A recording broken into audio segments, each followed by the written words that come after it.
Hey guys, tonight we're going on a truly uncomfortable journey back to a time when dating wasn't just difficult, it was downright dangerous. So, get cozy. Maybe turn on that soft fan hum in the background, and let's slowly drift into the horrors of ancient romance. Trust me, by the time this story is over, you'll be very grateful for awkward text messages, ghosting, and even bad Tinder dates. Congratulations! You've just woken up somewhere around 30 years ago. Where exactly? That depends. But whether you're in ancient Rome, Egypt, Greece, or the Iron Age, one thing is guaranteed. Love is not romantic. It's a business deal, a survival strategy, and sometimes a death sentence. You stretch. The hard dirt floor beneath your straw mat reminds you no memory foam. The air smells like a strange mixture of smoke, sweat, and goats. Your teeth ache because there's no toothbrush. And honestly, your breath could knock out a woolly mammoth. But that's fine. So does everyone else's. And guess what? You're 12 years old. That's marriageable age. Yup, in most ancient societies, people were married off not for love, not for happiness, but for alliances, land, and dowries. Historians still argue whether emotional love even played a role in these unions, or whether it was entirely social engineering. Forget first dates. Forget holding hands. Your parents have already selected your future spouse, who may be twice your age, or even more. If you're from a wealthy family, the marriage contract has already been signed over dinner. If you're poor, it's even simpler. Whatever keeps the family alive. You rise and face the day. The beauty standards? Ridiculous. In some cultures, unibrows were considered incredibly attractive. In others, the whiter your skin, the better because it showed you didn't work in the sun.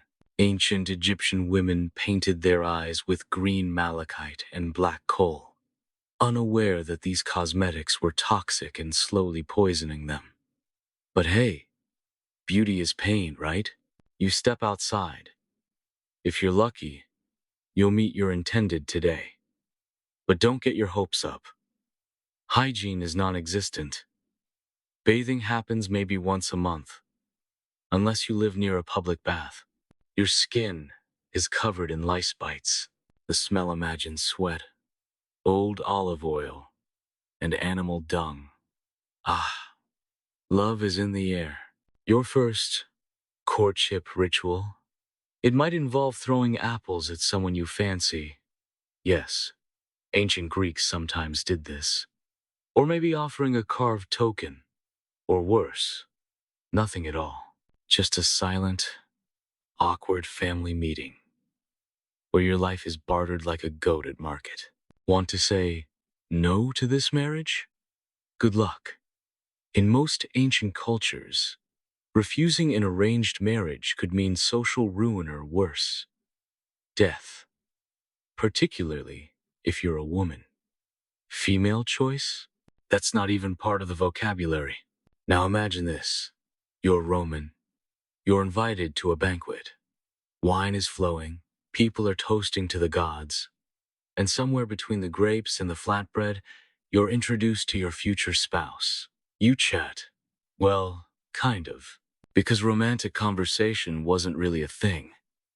Marriages were contracts, not fairy tales. Emotions? Optional. And what about those who dared to love in secret? Think forbidden love. In ancient Persia, in Rome, in medieval times it didn't matter where if you crossed social or religious lines. Punishment could be severe. Some lovers were executed, some exiled, some imprisoned. Historians still debate whether legendary tragic romances like Romeo and Juliet were based on real historical customs. But what's certain is, the stakes were terrifyingly high. You take a breath, or you try to. The air is thick. There's no perfume, no soap, People cover the smell with incense, herbs, or just acceptance. Your stomach growls. Breakfast? Maybe stale bread, olives, or thin porridge if you're lucky. Nothing says romance like morning breath and moldy cheese. And yet, somehow, people fell in love. Somehow, despite the dirt, the danger, and the daily misery, stories of ancient love survived, carved into stone, painted onto vases, whispered through generations. Because humans, for all their flaws, kept searching for connection even when the odds were disgustingly bad.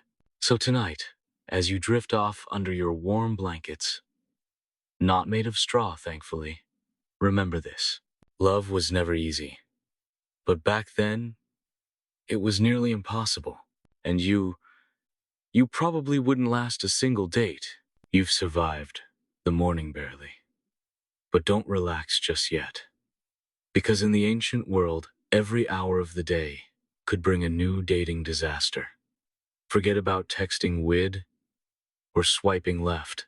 Love, courtship, and relationships back then were more complicated, more dangerous, and honestly, way less fun. Let's say you're a young woman in ancient Greece. Congratulations, your family is already negotiating your marriage contract. And your opinion? Totally irrelevant. You are, quite literally, property to be exchanged. Marriage is about alliances, dowries, and social status, not love. Not attraction, and definitely not choice. You're probably 13 or 14, which, by ancient standards, makes you perfectly marriageable. Historians still debate how much consent really mattered in these early unions. But let's be honest, most girls didn't have a say. Your husband-to-be might be twice your age, already divorced, or worse, completely uninterested in your feelings. And what about the boys? You'd think they had it easier, right? Nope. In many societies, men too were pressured to marry for family advantage. It wasn't about who made your heart skip a beat, it was about whose family could boost your status or wealth. Falling in love by accident? That was a dangerous luxury few could afford. Imagine a first date. No cafes, no movies, no parks. If you were wealthy, your romance might involve a formal family dinner where every word, every gesture is scrutinized.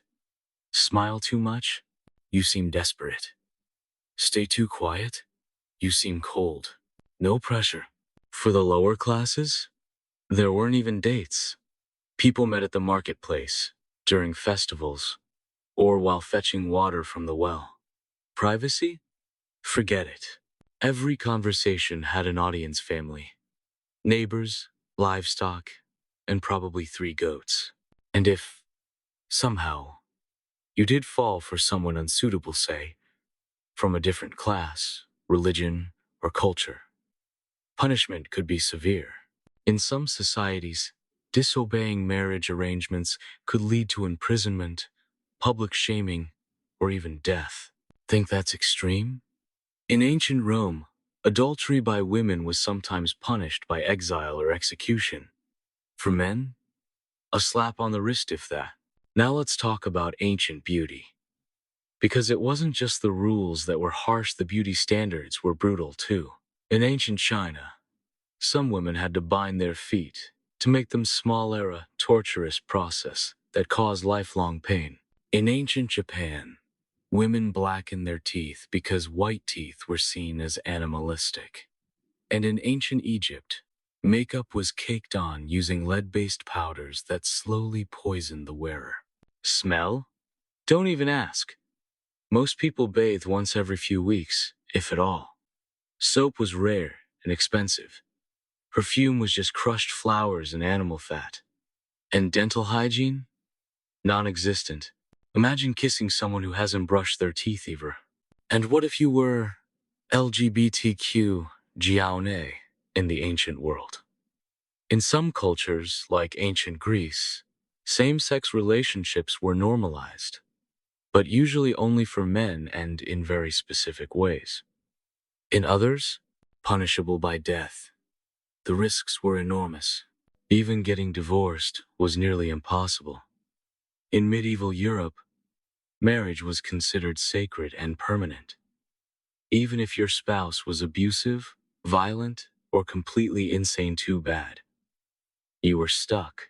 Historians still argue about how often secret annulments or church-approved separations actually happened. But for most people, you were locked in for life. And don't even think about dating apps. The closest thing you had to meeting someone new was hoping you'd bump into someone at a local festival, covered in sweat, dust, and livestock smells. Or maybe during religious ceremonies where flirting could get you publicly whipped. Meanwhile, the wealthier classes were often trapped in loveless marriages for political gain. Kings married queens they barely knew. Princes wed strangers. Royal weddings were power plays, not romantic dreams. Take Henry VIII, married 6 times. 2 wives, beheaded. Ancient or medieval love? Brutal. And through all this, people still wanted love. Somehow, they carved hearts into tree bark. They sent clumsy love poems scratched onto broken pottery. They risked their lives for secret meetings. Because even in the filth, the danger, and the suffocating control, the human heart still tried to rebel. So you, sitting there in the present day with your warm bed, your phone, your privacy count, your blessings. Ancient dating wasn't just horrible. It was often a life or death situation. And honestly, you wouldn't last a week. First impressions could kill you. Teaser.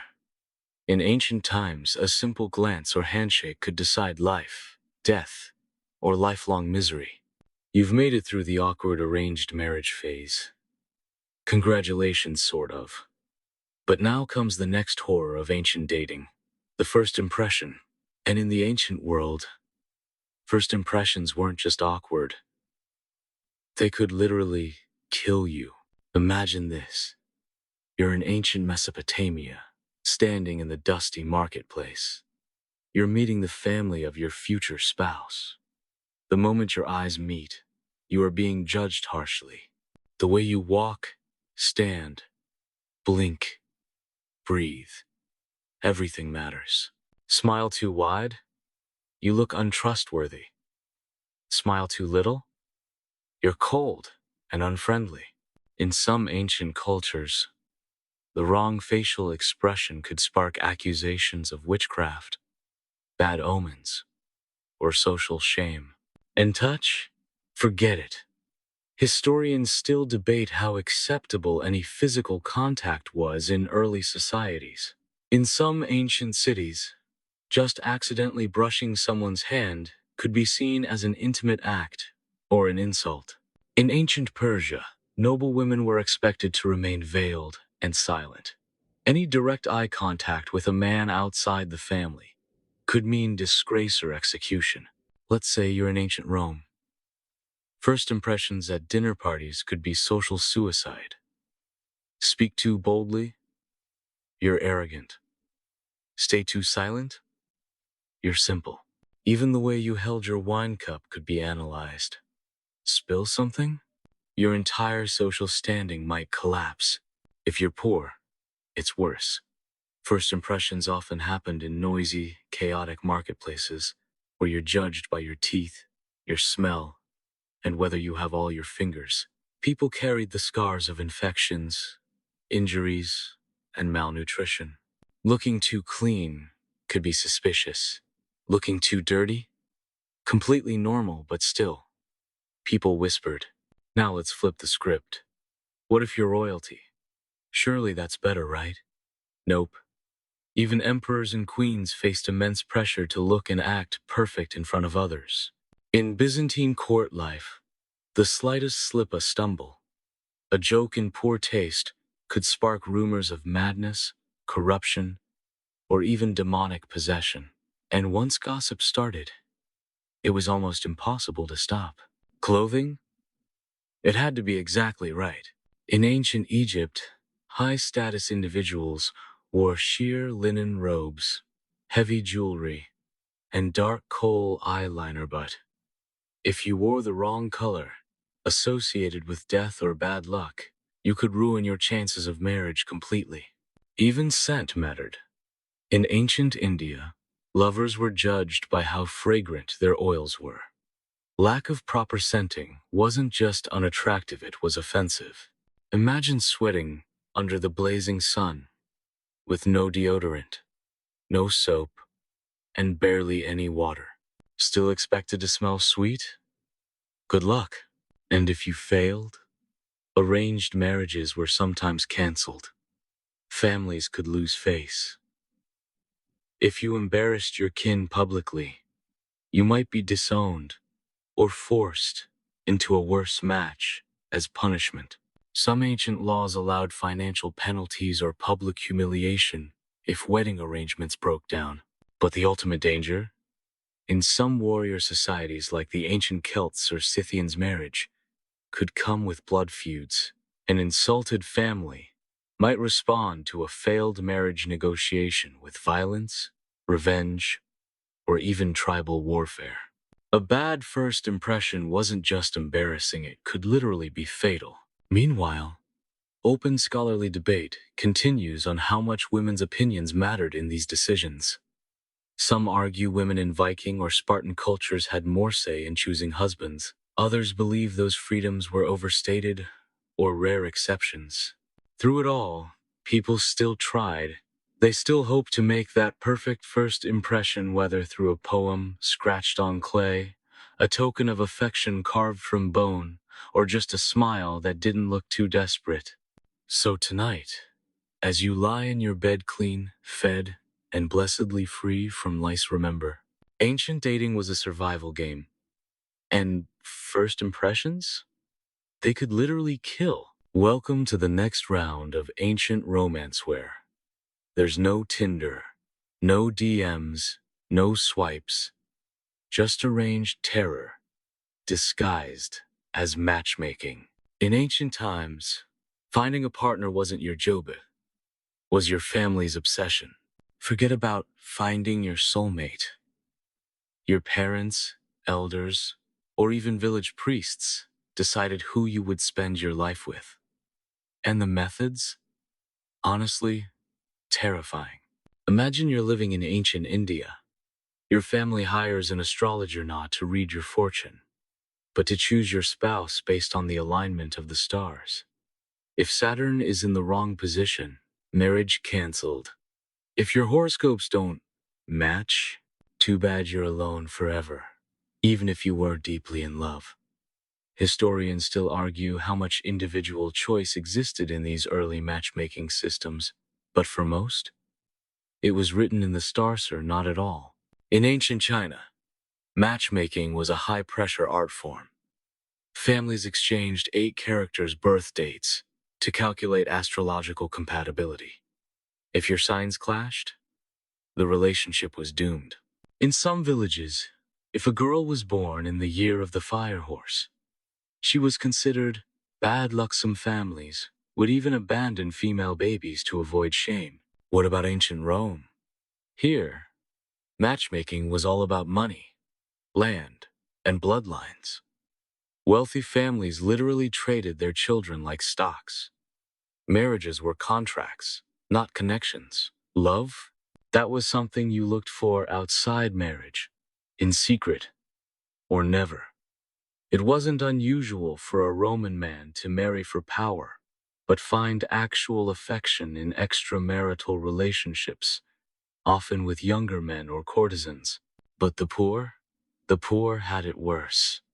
There was no luxury of choice, astrology, or contracts. Your dating app was essentially your proximity. Whoever lived nearby and hadn't died of disease, famine, or warfare was your only option. And let's not forget superstition. In some ancient African and European villages, matchmakers would use bones, animal entrails, or even dreams to decide who should marry whom. If the omens were bad, couples could be forbidden to weed or worse, accused of cursing the community. In medieval Europe, the church dominated matchmaking. A relationship without priestly blessing was seen as sinful and could result in public flogging or excommunication. Imagine falling for someone only to be told your love is literally illegal without paperwork and a priest's nod. And the rituals? Oh, the rituals. In Viking culture, matchmaking could involve dowry negotiations that lasted months. A young woman's value was assessed based on how much land, livestock, or silver her family could provide. Her own feelings didn't matter. Refusing a marriage could bring shame to the entire clan. In some societies, matchmakers themselves held terrifying power. In ancient Japan, a failed matchmaking could lead to a matchmaker's social ruin or even suicide. The pressure was immense. People truly believed that an incorrectly arranged marriage could bring bad luck, infertility, or even death to both families. And for LGBTQ individuals, matchmaking systems in ancient times were often a death sentence. In societies where same-sex relationships were forbidden, individuals were forcibly matched into heterosexual marriages, living double lives or risking execution. What's wild is that despite all this, people still tried to find loopholes. Some lovers in ancient Persia would elope in secret. Others in ancient Greece might pay off matchmakers to arrange a better match. There are even ancient love letters scratched onto pottery shards and clay tablets, showing people desperately seeking connection despite society's control. Scholars still debate whether some of these forced matches ever resulted in genuine affection. Some argue that love could grow later, after marriage. Others believe most ancient marriages were purely transactional, survival strategy in brutal times. And through it all, there was fear. If you rejected a match, you risked banishment, disinheritance, even death. If you accepted, you could face lifelong misery with someone you barely tolerated.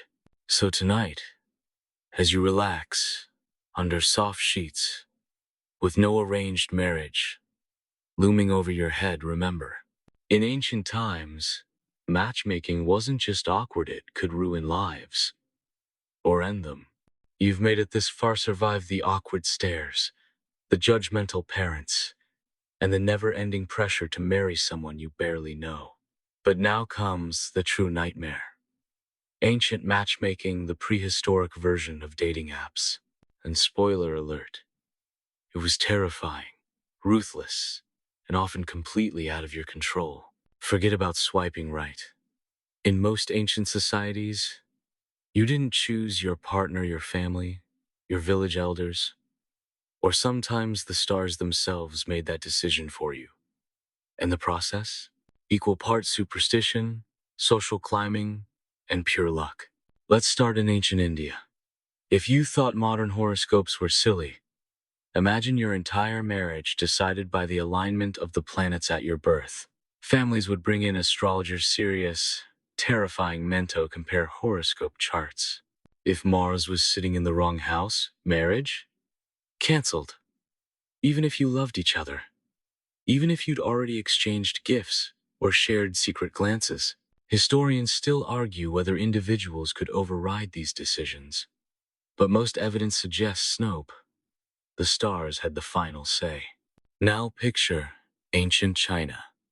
The matchmaking here was precision-engineered stress. Families exchanged Bazith, 8 characters of birth, and any astrological mismatch was seen as a cosmic disaster.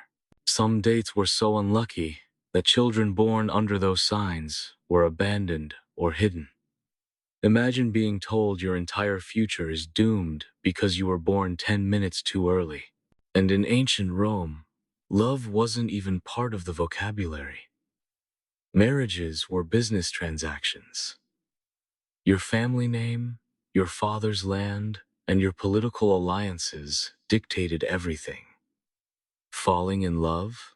That was for poetry and plays, not real life. And if you were wealthy, chances are you'd marry your first cousin or someone twice your ages to keep the inheritance in the family. But if you were poor, your options were worse. No astrologers, no contracts, just sheer survival. You married whoever hadn't died of plague, famine, or warfare. Love had no place in homes made of dirt and straw.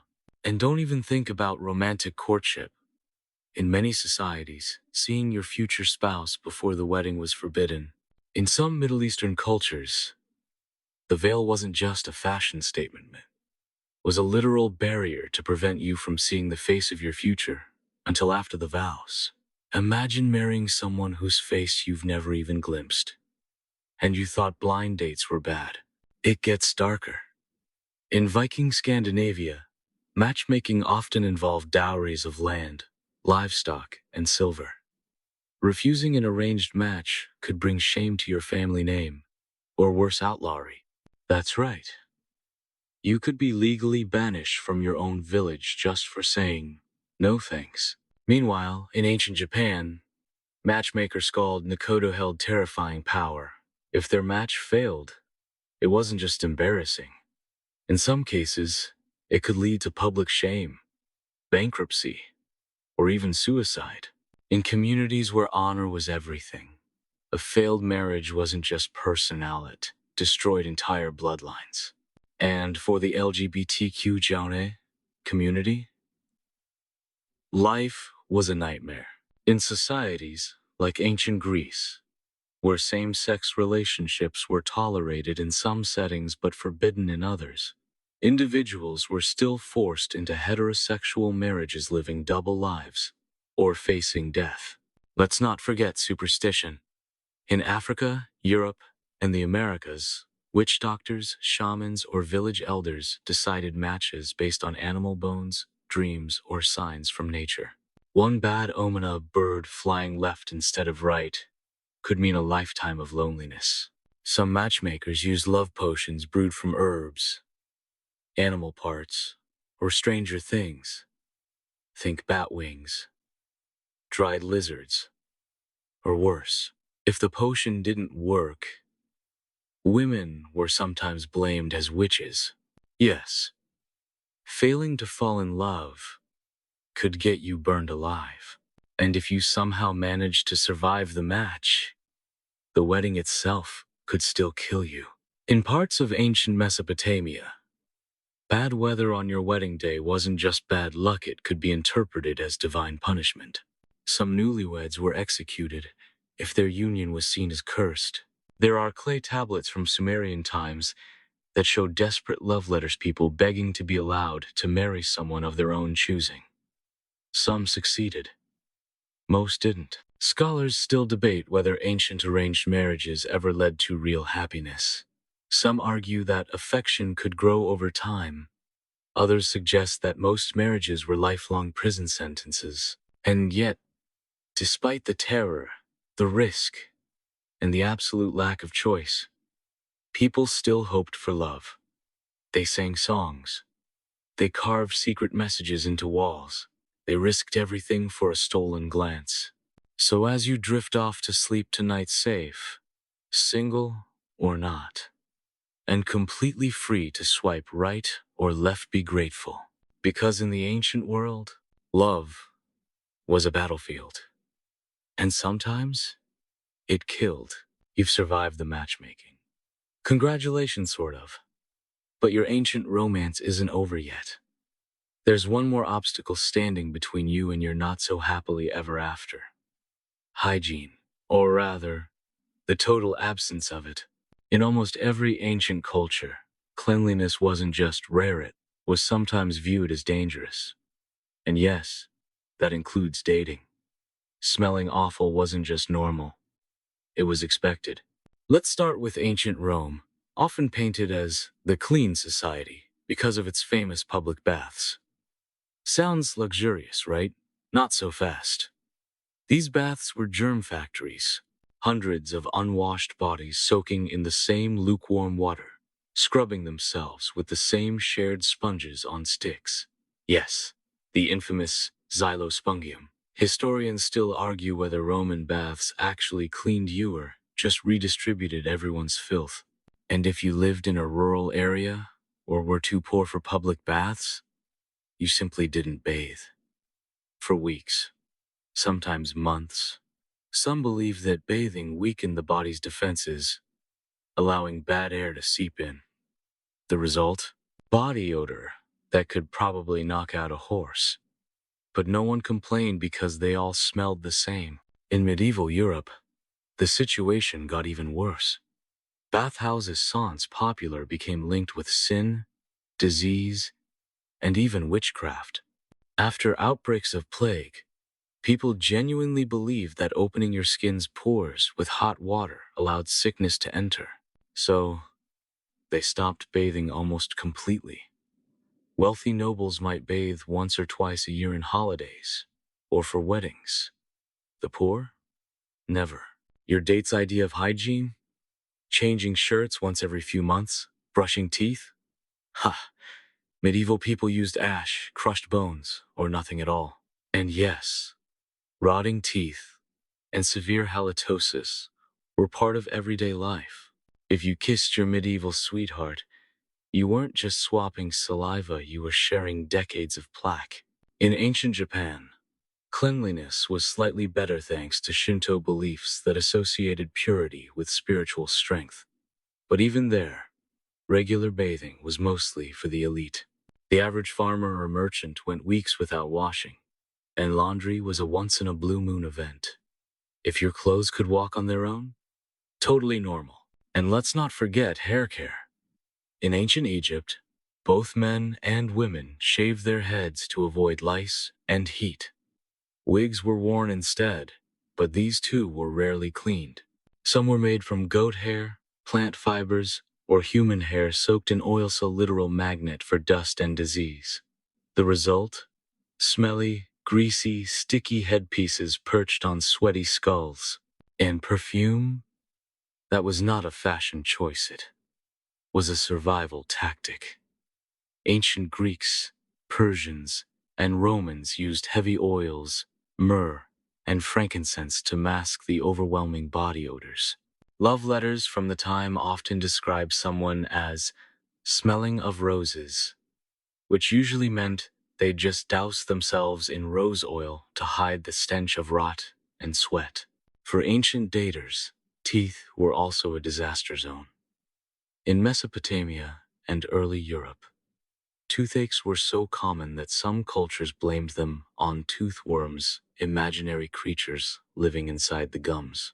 To treat this, they'd drill into the tooth or use horrifying herbal pastes. Forget about kissing, your mouth might be full of open sores, blackened teeth, and a pain that never ended. And washing your hands before eating? Nope. In fact, in many places, people shared communal bowls, wiping greasy fingers on clothes, hair, or pets. Germ theory didn't exist. Food poisoning was seen as divine punishment, not bacteria. The most tragic part? When some people did try to stay clean, it could backfire.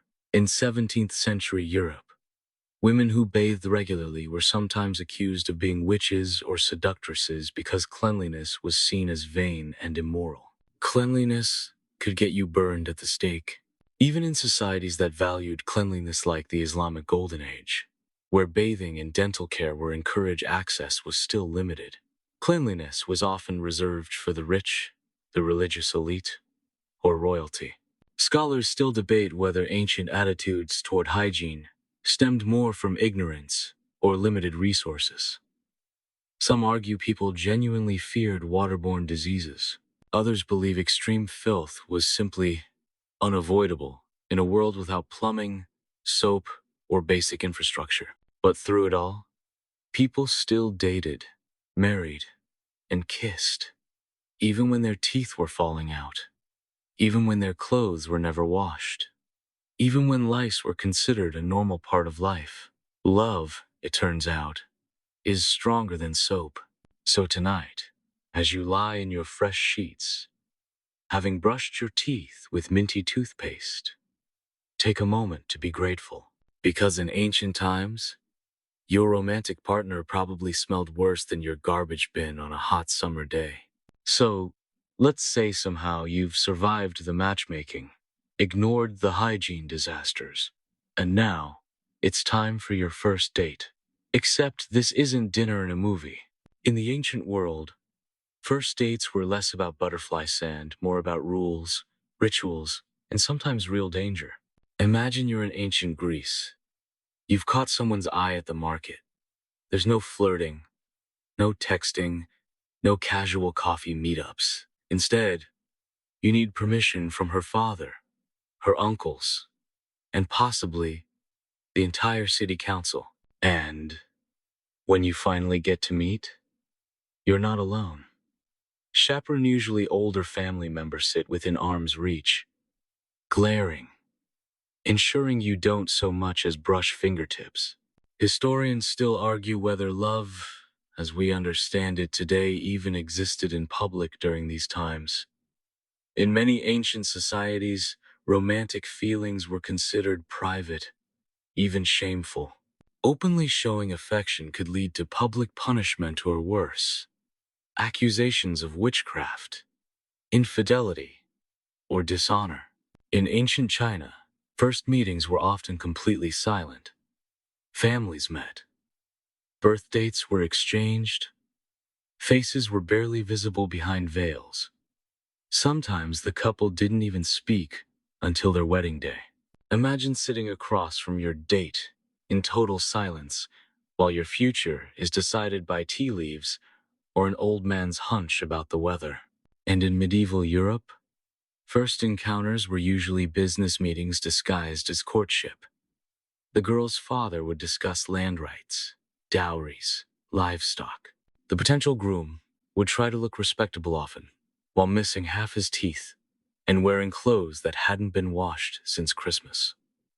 The girl, she'd sit quietly, hands folded, knowing full well that her opinion meant nothing. But let's say you were daring one of the rare lovers who pursued romance outside the system. In some places, like ancient Persia, secret meetings happened at night markets or temple festivals. Lovers would pass hidden notes, exchange glances, or meet in garden courtyards under moonlight. Sounds romantic, right? Sure, until you remember that getting caught could mean public execution or lifetime exile. And in Viking Scandinavia, forget about romantic walks. A first date could involve helping to slaughter livestock or repair a boat. Romance was practical. Could this person work hard, survive winters, and bear children? If yes, congratulations, you're marriage material. In parts of Africa and Polynesia, first romantic encounters often included elaborate dance rituals. Men and women displayed their health, strength, and fertility through music and movement. But even these could be deeply dangerous if your dance offended someone. You could spark a tribal feud or be cursed by a shaman. And for LGBTQ Jaune people in the ancient world, first dates were an even bigger risk. In Rome, China, and medieval Europe, same-sex attraction was sometimes tolerated, sometimes punishable by death, mutilation, or imprisonment. Many such relationships were hidden, coded, or expressed through art and poetry rather than real-world meetings. Some first dates weren't just awkward, they were fatal. In ancient Egypt, love triangles could lead to murders or poisonings. Pharaohs didn't take kindly to romantic rivals. In Imperial Japan, samurai who dishonored their family's matchmaking could be ordered to commit seppuku ritual suicide. And then there were the truly bizarre first date customs. In parts of ancient Siberia, couples proved compatibility by eating raw animal organs together. In some Native American tribes, young couples shared sweat lodges to test endurance and resilience. In Papua New Guinea, courtship involved exchanging pigs or painted skulls. Modern dating might be stressful, but at least your worst first date story doesn't end with public execution or animal entrails. And even when ancient couples did fall in love, they often had to keep it secret, writing love poems on pottery shards, sneaking midnight glances, or exchanging tokens hidden under clothing. The stakes were unimaginably high. Historians still debate how much personal freedom existed in these ancient encounters. Were couples sometimes allowed to choose? Did secret romances succeed? Or were most people simply resigned to lifetimes of arranged misery? One thing's for sure: every stolen kiss, every risky meeting, every secret note carried a weight we can barely imagine today. So as you lie in your cozy bed, perhaps thinking of someone special, remember this: at least your first date didn't involve a chaperone, livestock negotiations, or public decapitation. Let's imagine it. You've somehow survived the strange matchmaking, awkward first meetings, the questionable hygiene, and now you're getting married. But in the ancient world, marriage wasn't just a romantic celebration. It was a survival event, a full-scale social, economic, and political operation filled with stress, danger, and the weirdest customs you can imagine. In most ancient cultures, love had almost nothing to do with marriage. Instead, weddings were about alliances, land, power, and babies. Lots of babies. Let's start in ancient Rome. A Roman bride wore a bright yellow dress with a veil dyed flame red to scare away evil spirits. The entire wedding was designed to symbolically transfer the woman's power and identity from her father's house to her husband's. She wasn't just starting a family, she was becoming legal property. And the feast? Less about toasts and more about political networking, drunken brawls, and gossip. The actual ceremony lasted minutes. The after party could go on for days. In ancient China, weddings were so elaborate that preparations took months. On the big day, the bride would be carried to the groom's house in a covered sedan chair, her face completely hidden behind layers of red silk. Sometimes, she'd be lifted over burning coals to purify the union and frighten away evil ghosts. And yes, she wasn't supposed to speak or show her face until after the ceremony. Imagine having to marry someone without even knowing what they looked like or what they smelled like, which, as we learned earlier, probably wasn't great. But wait, it gets weirder. In Viking Scandinavia, marriage was basically a business merger with extra mead. Before the wedding, the groom was often expected to dig up ancestral weapons from burial sites, because marriage wasn't just about love. It was about honor, strength, and survival. The bride's dowry could include land, livestock, or even captured enemies. The celebrations, days of eating, drinking, and occasional friendly fistfights. Oh, and forget about rings. Iron swords or brooches were often exchanged instead. In medieval Europe, wedding ceremonies could be public spectacles held on church steps. Brides wore their best available clothes, no white dresses yet, and many didn't even own shoes. The marriage was often considered legally binding as soon as the vows were spoken, even without witnesses. And the most uncomfortable part? The bedding ceremony, where villagers sometimes escorted the newlyweds to the marriage bed to ensure the marriage was properly sealed. Yes, actual people waited outside the bedroom door. Privacy? Not invented yet. Some ancient weddings were pure nightmare fuel. In certain African and Pacific Islander cultures, couples were locked together in tiny huts for up to 7 days immediately after marriage, with food passed through a hole in the door. The purpose? To guarantee physical bonding. No exit allowed. Hope you like your spouse, because you're stuck. In Scotland, there was the infamous blackening ritual, where the bride and groom were covered in rotten food, feathers, and soot, then paraded through town to the laughter of family and friends. The idea? If you can survive public humiliation together, you'll survive anything life throws at you. Some weddings were even painful by design. In parts of Polynesia and Papua New Guinea, brides were tattooed immediately after the ceremonial process, involving shark teeth needles and ash ink. Your first hours of marriage? Spent in excruciating pain while your skin was permanently marked. Meanwhile, in ancient India, dowries were so central to the wedding that entire family fortunes could be lost or made overnight. The richer the dowry, the more valuable the bride. In extreme cases, brides were rejected, punished, or even killed if the dowry disappointed. Even today, echoes of these dangerous customs remain in some regions. In some Native American tribes, weddings were tied to the natural world. The couple might share a sweat lodge purification ritual or perform symbolic dances before the community. But these events weren't always peaceful. Tribal rivalries could turn violent if old feuds were accidentally reignited. And let's not forget the astrological influence.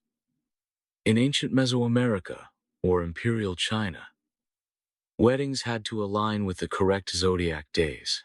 A wrong date wasn't just bad luck, it could bring generational curses, crop failures, or infertility. Families hired astrologers, priests, and fortune tellers to make sure the universe gave its blessing.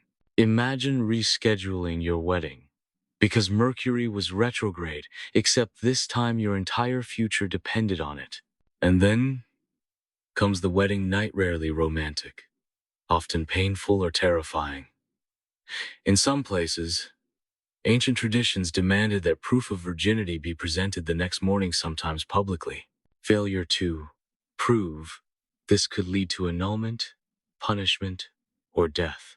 Yet despite the madness, people still married, still fell in love, still clung to hope. Ancient weddings weren't about fairy tales. They were about survival, community, and doing what was expected no matter how bizarre the path. Historians still debate whether any of these wedding rituals truly strengthened family ties or whether they just reinforced systems of control and fear. So next time you hear someone complain about modern weddings, just remind them, at least you're not being dragged through the streets covered in rotting fish guts, wearing 20 kilos of shells, or forced to tattoo your entire arm immediately after saying, "I do." You'd think that after surviving the awkward ancient wedding, the bizarre matchmaking, and the pressure of the ceremony itself, you'd finally get to relax, right? A quiet honeymoon, a little peace. Wrong. So wrong. In the ancient world, honeymoons were often just as brutal, awkward, and uncomfortable as everything else. In some cases, they were even worse. Let's start with the term itself. The word honeymoon is believed to come from ancient Northern Europe, where newly married couples were expected to drink fermented honey wine mead for one full moon cycle, about 30 days. The reason? Not romance, but fertility. Mead was believed to help boost chances of conceiving a child quickly. So your honeymoon wasn't about beaches or spas, it was about getting pregnant immediately. No pressure, but not every couple got this luxury. In many ancient cultures, there wasn't even a concept of leaving home after marriage.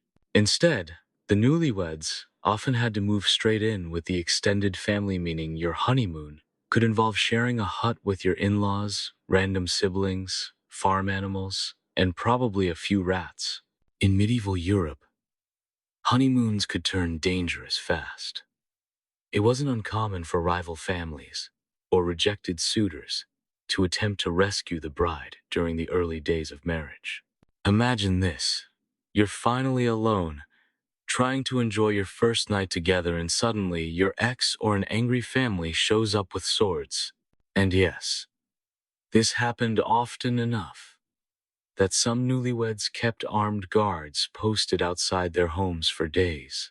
In ancient Rome, there was no formal honeymoon, but the first few days after marriage were often marked by strict rituals. The bride was expected to light the household hearth, a symbol of becoming the new family matron. Failure to do this correctly could be considered bad luck for the marriage, and you'd never hear the end of it from your new mother-in-law. No pressure. Again. In ancient China, the new wife often became an immediate servant within the groom's household. Honeymoon? Try waking up at dawn to clean, serve tea, and cook for your in-laws all while barely knowing your new husband. Privacy was a luxury most people couldn't imagine. And affection? Often considered embarrassing or even disrespectful in public. Meanwhile, in Viking societies, the honeymoon period involved something a little more literal: the moon and honey. Newlyweds were often gifted large barrels of mead honey wine to last them through the first month. But here's the twist. The purpose wasn't just celebration, it was to make sure the couple was intoxicated enough to bond quickly and produce heirs fast. And if no pregnancy appeared after that first month, well, let's just say the blame fell heavily on the bride. In some African cultures, honeymoon huts were built small, isolated spaces where the couple would live alone for the first week or so. But these huts were not luxurious. No furniture, dirt floors, basic food, and neighbors would sometimes monitor the hut to ensure that the couple was doing their duty. And then there's the Aztec Empire, where honeymoons were less about romance and more about survival and social standing. In some cases, the bride was expected to remain hidden from public view for a set number of days, while both families prepared ceremonial offerings to the gods. Failure to observe these traditions could result in bad harvests or divine punishment. Historians still argue whether these customs were more about control or genuine belief in the power of the divine. In India's ancient Vedic culture, newlyweds were sometimes forced to sleep separately for several nights after the wedding until the astrologer approved a suitable day for consummation. Imagine spending your honeymoon in separate rooms while your local priest stares at the stars to give the green light. Definitely not a beach vacation. And what about honeymoon food? Forget romantic dinners. In many places, the first meals after marriage were strictly symbolic. Bread soaked in wine to symbolize unity, nuts and figs to promote fertility, or in some Eastern European regions, salted fish to ensure endurance and perseverance. Nothing says romance like fish breath on your wedding night. In some tribal societies, the honeymoon involves symbolic challenges. For example, the groom had to hunt an animal alone before returning to his bride. If he failed, the bride's family could revoke the marriage agreement. Love was fine, but proving you could survive in the wild was mandatory. And in extreme cases, the honeymoon became a literal test of survival. In nomadic groups, newlyweds were sometimes forced to relocate immediately after marriage to prove they could live independently. No family support, no resources. Succeed or starve. Even the term honeymoon itself has darker roots.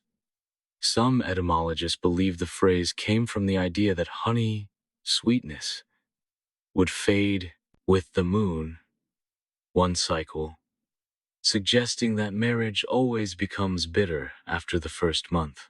A rather cynical, but historically accurate view. The truth? Ancient honeymoons were rarely about relaxation. They were about duty, survival, and public pressure. And while today we dream of romantic getaways, back then the real dream was simply surviving the first few weeks of marriage without humiliation, violence, or famine. Historians still debate whether these intense honeymoon customs actually help strengthen bonds if they simply created anxiety and fear that haunted couples for life. So the next time someone complains about expensive honeymoon resorts or delayed flights, just remind them, at least no one is forcing you to drink honey wine for 30 days, carry burning coals, or fight off jealous exes with actual swords. Let's say you've survived the awkward courtship, the bizarre wedding, the nightmare honeymoon. But something's not right. The love is gone. Or maybe it was never there to begin with. So you think, I'll just get a divorce. Not so fast. In the ancient world, getting out of a bad marriage was often harder, sometimes deadlier, than surviving the marriage itself. In most ancient societies, divorce wasn't just rare, it was taboo, expensive, and dangerous.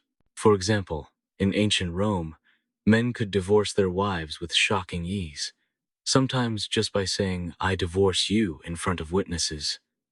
The woman, she could barely do anything unless she had powerful family backing.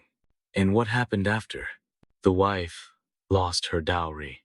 She lost her children. She was often shamed publicly, and in extreme cases, exiled or forced into poverty. The Roman philosopher Cato the Elder famously said, "If you catch your wife in adultery, you may kill her without trial." Yes, really. Meanwhile, husbands faced no such threat. Double standards? Off the charts. In ancient Greece, divorce existed but was heavily stacked against women. A man could simply dismiss his wife, but a woman had to appeal to a male guardian or magistrate, and even then, she might be forced to return to her father's home in disgrace. And of course, the woman's reputation? Destroyed. Her chance to remarry? Almost zero. Her financial support? Gone. Historians still debate whether these laws were designed to protect family honor or simply control women's lives. Things weren't any better in medieval Europe. For centuries, the Catholic Church outright banned divorce. Marriage was seen as sacred and permanent, no matter how toxic, abusive, or miserable. The only way out? Proving you were never legally married to begin with. Annulment. Or in some cases, death. Literally. Royalty and nobles sometimes faked church documents, invented false witness accounts, or bribed officials to escape unwanted marriages.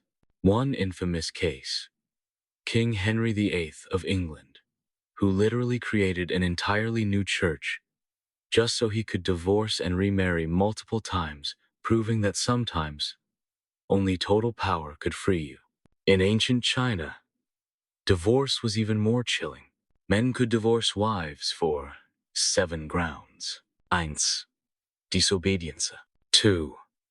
Infertility. 3. Adultery. 4. Theft. 5. Jealousy. 6. Severe illness. 7. Talkativeness.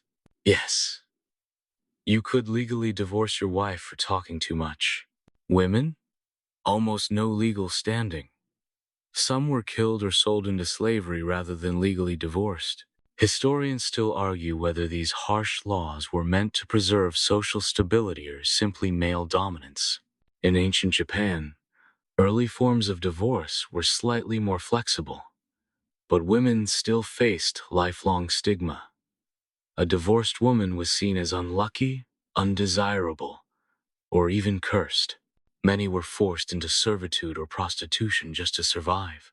In Viking Scandinavia, divorce was surprisingly more balanced. Both men and women could end marriages for reasons like violence, infertility, or infidelity. Women could even keep their dowry and property. But the social shame could still be intense, especially in small, tight-knit villages where everyone knew everyone's business. And then there's the Middle East, where early Islamic law allowed for divorce but required specific steps. Verbal declaration, a waiting period, Financial provisions for the wife. While this was more advanced than many other ancient systems, the social consequence, especially for women, remained harsh. Some ancient societies made divorce literally impossible. In early Hindu India, marriage was considered so sacred that divorce didn't exist for most castes. Women were taught to endure suffering in silence as their spiritual duty. Even when legal divorce was allowed, the price could be horrific. In some African tribal cultures, divorce required violent family confrontations, bride price refunds, and ritual cleansing, including, in rare cases, public beatings. In pre-Columbian South America, certain marriages could only end by ritual human sacrifice, i.s. one or both partners were literally killed to end the bond. In some Native American tribes, a woman who wanted to divorce her husband might simply place his belongings outside the tenta, symbolic but powerful gesture that ended the marriage immediately. But even here, social judgment could still be brutal. In the Byzantine Empire, one of the rare legal grounds for divorce was demonic possession, meaning people faked insanity or witchcraft just to get free. And of course, for the poor, there was no escape. Marriage was survival. Divorce meant starvation, homelessness, or worse. Most peasants simply endured misery silently. So next time you hear someone say, marriage is hard, remind them, at least you don't live in a time when getting out of a bad marriage meant public shame, poverty, or an execution. Historians still debate whether ancient divorce customs strengthened society or just kept people locked in misery for generations. So, you're stuck in a miserable ancient marriage. Divorce is impossible. Your in-laws are unbearable. What's left? Magic. In ancient times, when love or attraction didn't come naturally, or when you desperately wanted to win someone's heart, people turned to love potions, spells, charms, and rituals. And let's just say, they were more dangerous than romantic. In ancient Greece, for example, women used something called philtro, a love potion made from herbs, wine, and sometimes, well, let's call them questionable bodily substances. The idea? A few drops in someone's drink, and they'd fall hopelessly in love. The reality? Nausea, hallucinations, sometimes death by poisoning. Historians still argue whether these potions were based on folk science or sheer desperation. In Rome, love magic was outlawed, but still widely practiced. Women might bury wax effigies of their lovers, whisper incantations at midnight, or even collect hair, nail clippings, or blood to brew binding spells. Some Roman love spells were less about attraction and more about control, aimed at forcing someone to stay faithful or obedient. One famous Roman curse tablet reads, "May his mind burn with desire for me until he returns, forgetting all others." Sounds romantic? Maybe. But remember, ancient magic came with risks. If caught, women could be burned, drowned, or banished for witchcraft. In medieval Europe, things took a darker turn. The church condemned love magic as satanic. Even harmless herbs like basil, thyme, or lavenderance used in love potions became seen as witch plants. Women accused of casting love spells could face public execution. Yet despite the danger, people still whispered secret recipes. A potion made from rose petals, cinnamon, and honey. Or more disturbingly, ashes of a dead animal mixed with wine. In the Middle East, ancient texts describe astrological love charms, the right phase of the moon, certain sacred numbers, or engraved amulets, believed to ignite passion or repair broken marriages. But misuse could result in bad luck, infertility, or even curses that lasted generations. In Africa's Yoruba culture, Ifa priests were often called to craft binding spells charms made from plants, minerals, and animal parts. But love magic here wasn't only about attraction. It was about social status, family honor, and even business deals. If the magic backfired, you could face illness, madness, or complete ostracism. In China, ancient texts speak of goo magic dangerous potions made from venomous insects or toxic herbs. It was believed that drinking the potion could cause obsessive love, but also sometimes death or permanent insanity. Even today, some rural areas still tell folk stories about love gone wrong because of old goo spells. The Vikings believed in runic symbols carved into wood, stone, or bone to inspire love or protect relationships. But rune magic came with a catch. The wrong symbol, carved incorrectly, could attract misfortune, death, or madness instead of love. Meanwhile, in India's ancient texts, love spells were tied to tantra rituals that mixed sexuality, spirituality, and astrology. Some were harmless, wearing certain flowers, chanting mantras, painting symbols on the body. But some were disturbing, like using graveyard soil, bat wings, or human bone dust. Tantric scholars still debate whether these rituals were psychological tools or genuine belief in the supernatural. In Native American tribes, love charms were often natural objects, a carved animal figure, a special feather, or sacred beads. But crossing the line into manipulative magic, forcing someone to love, he was believed to bring curses or hauntings. Love was sacred. Faking it through magic? Forbidden. Across Aztec and Inca civilizations, love potions were sometimes crafted from psychoactive plant zones that induced visions, trance, or wild emotional swings. But these could cause permanent mental damage, or worse, the god's wrath. One Aztec legend warns of a woman who enchanted her lover with a sacred flower, only for him to lose his mind and vanish into the jungle forever. And what about medieval Europe's witch bottles? These were hidden jars filled with hair, nails, pins, and herbs, buried beneath homes to trap unfaithful lovers or break rival spells. Some of these bottles are still unearthed by archaeologists too strange, eerie relics of desperate hearts. Historians still debate. Were these ancient spells just placebo, a way to feel in control of unpredictable emotions? Or did some truly believe in their magical power? Even today, traces remain. Love charms, sold in markets. Astrological compatibility apps. Manifestation trends online. In some ways, the ancient obsession with controlling love never really ended. But back then, the stakes were higher. Get the potion wrong?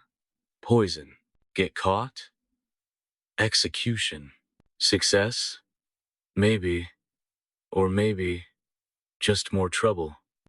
So next time you wish for a love potion, be careful what you wish for. Because in ancient times, magic could either bring passion or disaster.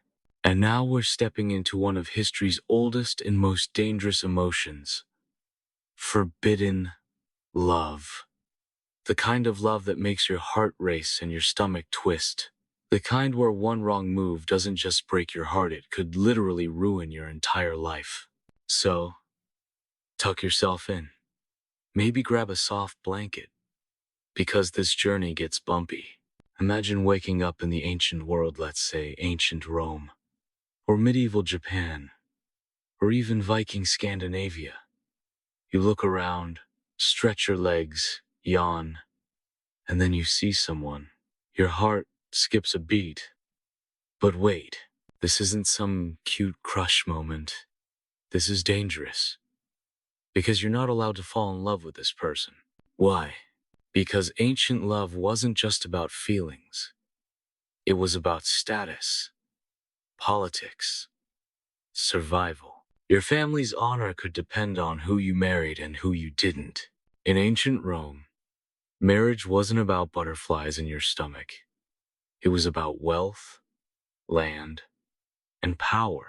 If you dared to fall for someone beneath you, like a slave, a foreigner, or even a merchant, it could lead to public disgrace or exile.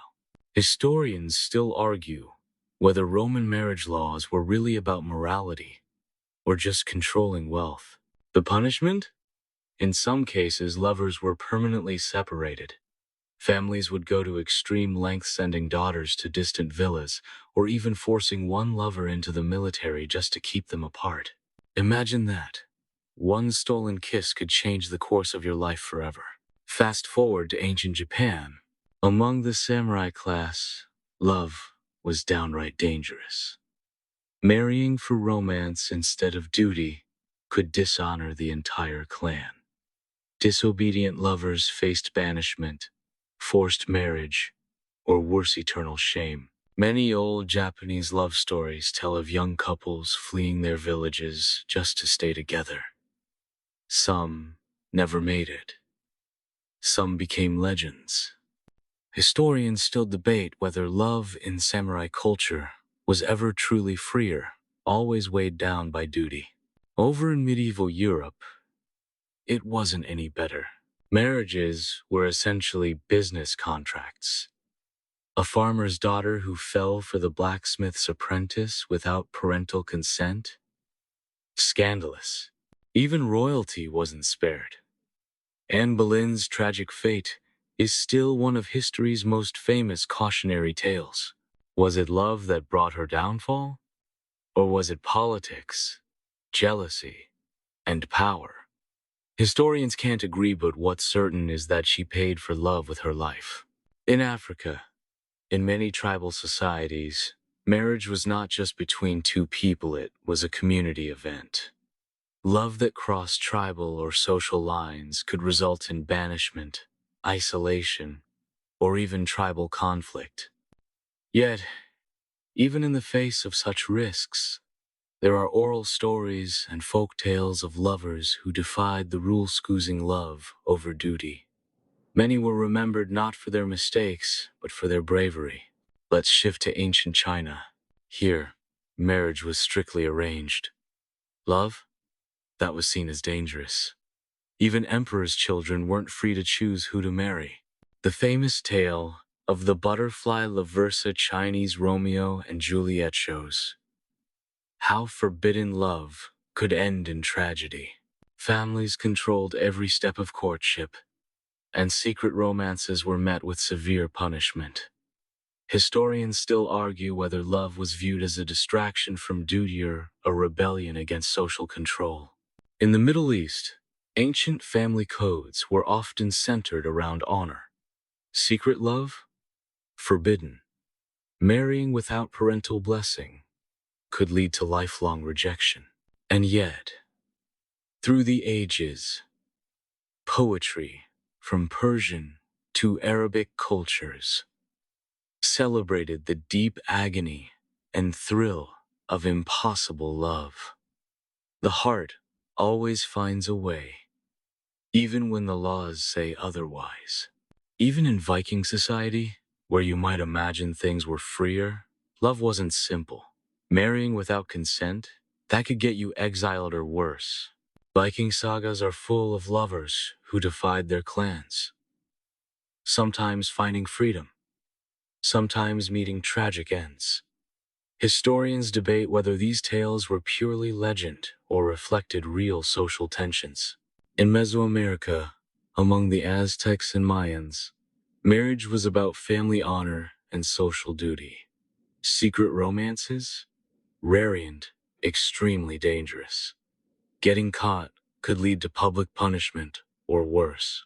But still, love stories seeped into their mythology, showing that even the strictest societies couldn't fully crush the human heart.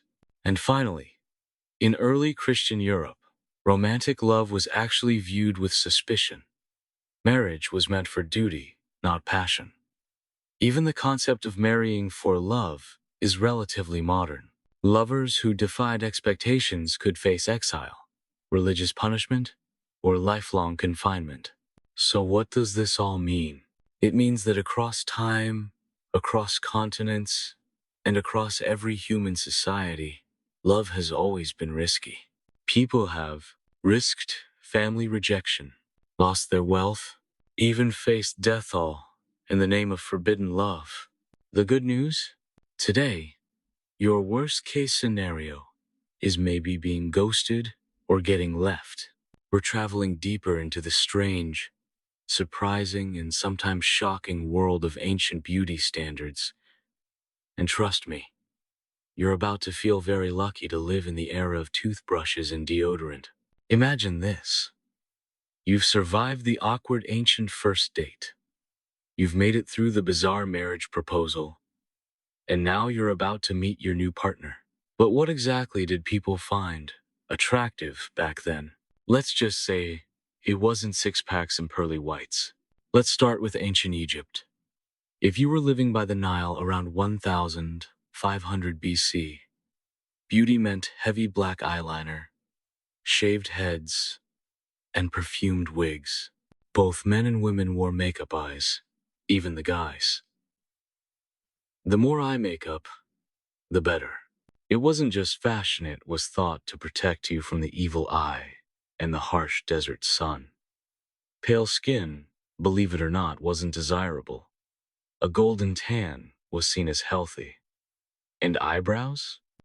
Ancient Egyptians sometimes used coal or crushed beetles to darken them. Historians still argue whether all this effort was mostly for religion, status, or true aesthetics. Next stop, ancient Greece. The Greeks admired pale skin, small eyes, a unibrow. Yes, really. And a round, soft body. If you were tan, it meant you worked outside, so pale skin symbolized wealth. Men preferred slim, but not muscular women. While for men, athleticism was praised. But even then, facial hair was a big no. A clean-shaven face showed youth and beauty. To this day, scholars still debate how much of Greek beauty ideals influenced modern Western beauty. Fast forward to ancient Rome. Here, beauty was all about fair skin, blonde hair, often dyed with dangerous lead-based concoctions, and rosy cheeks. Women used powdered chalk and red ochre for makeup. Having slightly plump curves was fashionable. Being too thin meant you were sick or poor. But here's the kicker. Even the best makeup couldn't hide the awful dental hygiene of the time. Teeth were often blackened by poor diets, and ancient Romans chewed on sticks and ashes to clean them. Attractive? Not by today's standards. In medieval Europe, beauty ideals went in another direction. The ideal woman was pale, fragile, with high forehead. Some women even plucked their hairlines to raise it, thin eyebrows, and small, red lips. A plump body showed wealth and fertility. But what about men? Knights and noblemen were expected to be tall, broad-shouldered, with long hair and chiseled jawlines. But underneath all this, terrible hygiene, rotting teeth, and lice. If you think bad breath is a deal breaker today, back then it was just daily life. In Renaissance Italy, standards shifted. The wealthy loved golden hair, full-figured bodies, and translucent skin. Women even used arsenic powders to whiten their faces, risking deadly poisoning for the sake of beauty. Plucked eyebrows and tiny waists were ideal. But the most important feature? Visible veins on the skin, a sign of pure aristocratic blood. Historians still argue whether this obsession was influenced by art, religion, or sheer vanity. In ancient China, especially during the Tang dynasty, beauty meant small, delicate features. Pale skin, tiny feet, and graceful movements. Foot binding later became a horrifying trend, where girls' feet were broken and bound to keep them unnaturally small. This was seen as the ultimate beauty even, though it crippled women for life. Red lips and powdered faces were also adored. This standard lasted for centuries, and even today, some cultural echoes remain. Let's not forget Africa's rich diversity. In various ancient African cultures, scarification, body painting, and elaborate jewelry were signs of beauty, strength, and social status. Full-figured women were highly prized in many regions, as it symbolized fertility and wealth. Historians emphasize that African beauty ideals were often about community, identity, and resilience, rather than just appearance. In the Americas, among the Maya and Aztecs, beauty meant sloped foreheads, achieved by tying boards to babies' heads, crossed eyes, and jewel-encrusted teeth. Yes, they literally drilled holes in teeth to set jade stones. This wasn't just fashion, it was spiritual. It showed divine favor and elite status. To modernize, it's shocking, but in their world, it was the height of attractiveness. In Japan's Heian period, noble women painted their faces ghostly white, plucked their eyebrows entirely, and drew thin black lines above the eyes. They also blackened their teeth, a practice called ohaguro, because white teeth were considered ugly and animal-like. Historians still debate whether this was truly seen as beautiful or simply a marker of status and obedience. In India, especially during ancient Vedic times, beauty standards emphasized large eyes, long dark hair, and flawless golden brown skin. Ayurveda, the traditional health system, influenced ideas of beauty by promoting balance, harmony, and natural remedies. Unlike the West, fuller bodies were often celebrated, not criticized. Ancient texts suggest that kindness, voice tone, and grace were as valued as physical features. Here's the big takeaway. Beauty has never been universal. What one culture adored, another might find bizarre or frightening. Even in ancient times, people risked pain, discomfort, and danger just to meet impossible beauty ideals. And today? Sure, we have Photoshop and Instagram filters, but at least we're not plucking our hairlines, blackening our teeth, or binding our feet right. So next time you feel self-conscious, just remember, in the past, people literally poison themselves to look better. And that makes today's beauty trends seem almost gentle by comparison. Good night, and sweet dreams of a world where your worth isn't measured by your forehead size. Your feet are still dusty from walking across a dirt floor, and that's when it hits you. The air, not fresh air, not even stale air. It's something else, like a mixture of wet wool, body odor, smoke, and the distinct tang of someone who hasn't bathed since the last lunar eclipse. You try to remember if soap is even a word in this timeline. Probably not. Welcome to the hygiene standards of ancient civilizations, where smelling natural meant being politely ignored or chased off by temple guards. You start by checking if there's any water to wash your face. There isn't, unless you count the bucket near the door that's been reused by every family member for the past 3 days. There's a dead fly in it. You wipe your face with your sleeve and call it a win. Let's be honest. Cleanliness was a luxury, not a right.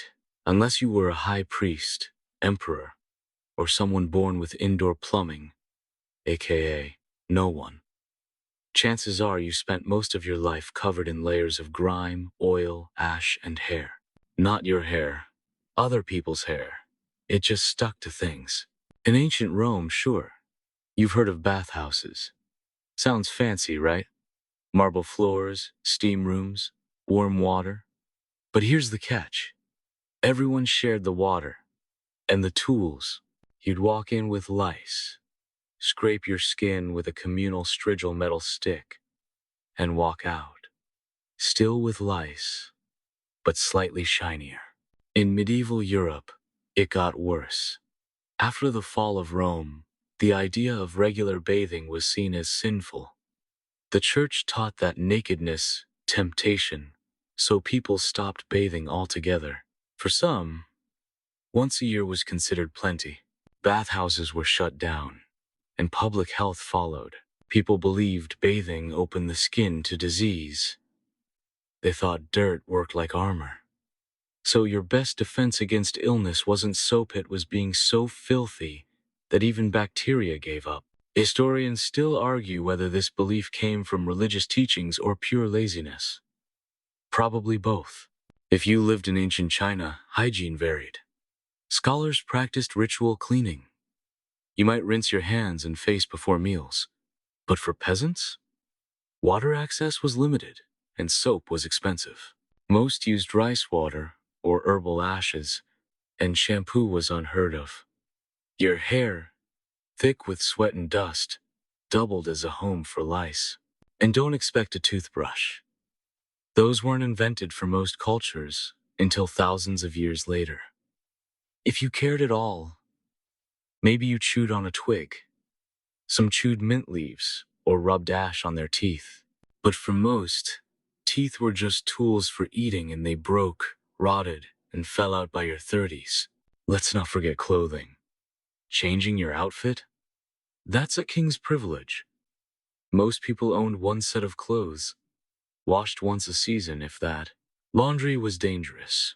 Wet cloth meant mildew, and mildew meant sickness. So you kept wearing your wool tunic until it could walk on its own. Perfume? Rare. The Egyptians had oils and crushed flowers. Yes. But most cultures masked their stink with smoke, herbs, or just hoped their date was congested. In the Americas, sweat lodges like the Temazcal were used to detox unless you were too poor or lived nowhere near one. And what about your feet? Sandals? Maybe. Mostly barefoot. After months of walking through animal waste, you develop what modern scientists might call permanent funk. Soap would help. But again, soap was rare, and what little existed was made from lard and wood ash. Basically, cooked fat. And not the good kind. Vikings, surprisingly, were cleaner. They bathed weekly. Saturday in Old Norse literally meant washing day. They carried combs and tweezers. They hated being called dirty. But even they didn't escape lice, fleas, and parasites. Nobody did. So when you sit down to flirt in ancient times weather, you're wearing robes, togas, or animal skins just. Know you're entering a battlefield of bodily smells, greasy hair, and oral hygiene disasters. You lean in to whisper something romantic and immediately regret inhaling. But here's the wild part. It was normal. No one noticed. Everyone smelled. You just accepted it. And honestly, you probably couldn't even smell yourself after a while. Tonight, you're not just surviving history. You're surviving it with dignity. Dirt-caked, oily-skinned dignity. You pinch your nose. It doesn't help. The air is thick, not just with the scent of old wood, unwashed fabric, and stale pottage, but something far more aggressive.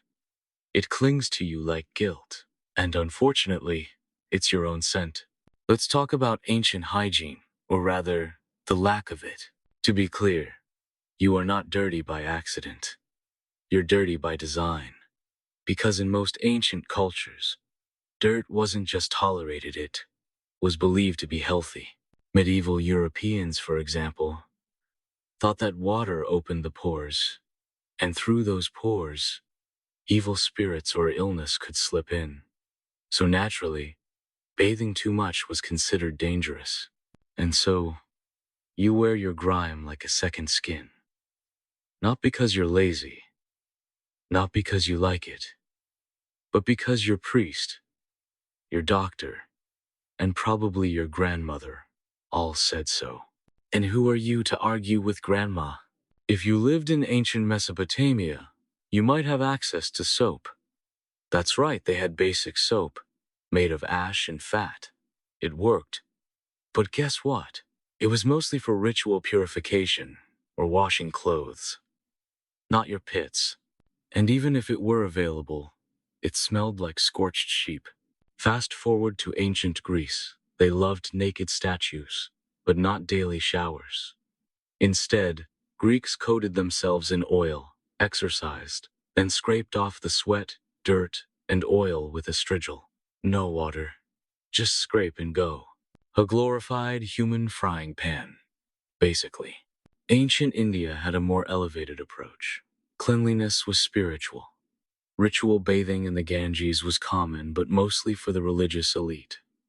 For villagers and farmers, rivers were far, the water often full of disease, and soap was a rare commodity. Most people used herbal pastes, or simply nothing at all. Now let's jump to ancient Rome. Ah, yes, the famous Roman baths. At first glance, they seem luxurious. Heated floors, steam rooms, communal pools. But remember, you're bathing in recycled water, and it's not filtered. It's warmed up stew, a soup of bodies, oils, and bacteria. And don't even think about bringing your own towel. Those were shared too. So were the scraping tools.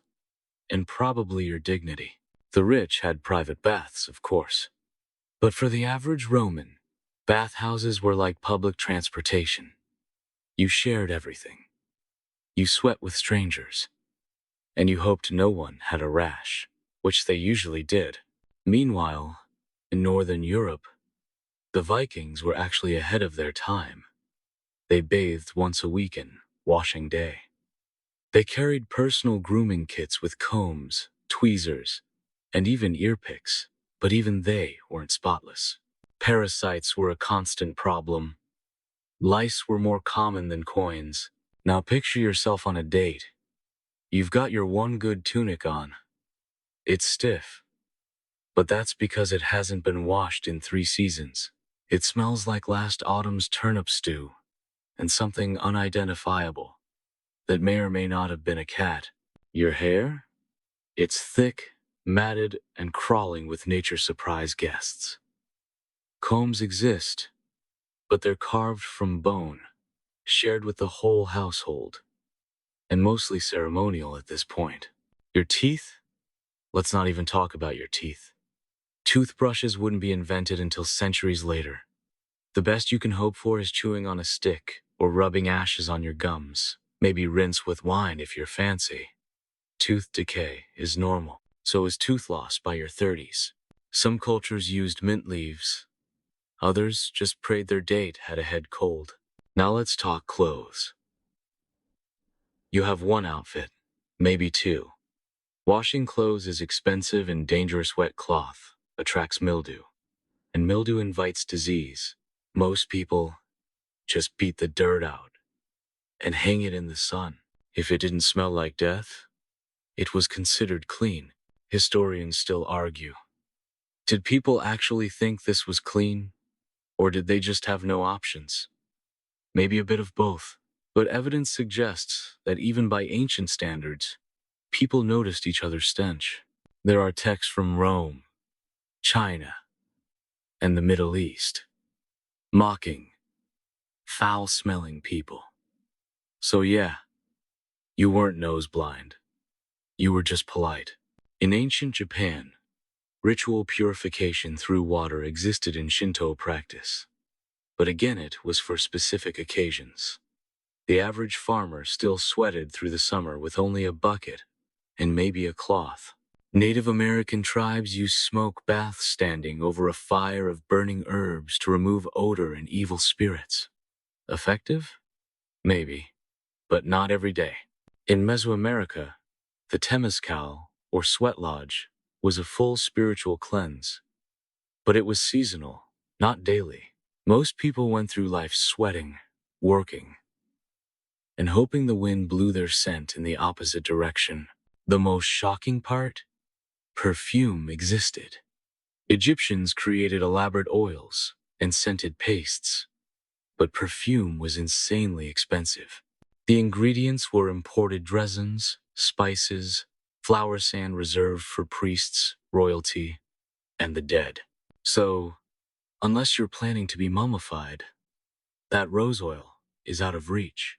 So your ancient date isn't just a meeting of souls. It's an olfactory challenge. You lean in to say something sweet, and your breath smells like yesterday's lentils. You hold hands, and your palms are cracked, dusty, and maybe harboring something that could take down a cow. And yet, somehow, love still happened. People found partners. Children were born. Families formed. Despite the grime, despite the lice, despite the fact that no one brushed their teeth, and bathing was feared like black magic. So if you're watching this in bed, worrying that you forgot deodorant today, congrats. You're still leagues ahead of your ancestors. They were bold, filthy, and unbothered. But don't relax yet, because now we're heading into the part of ancient dating that wasn't just awkward, it was downright terrifying. Consent? That's a modern word.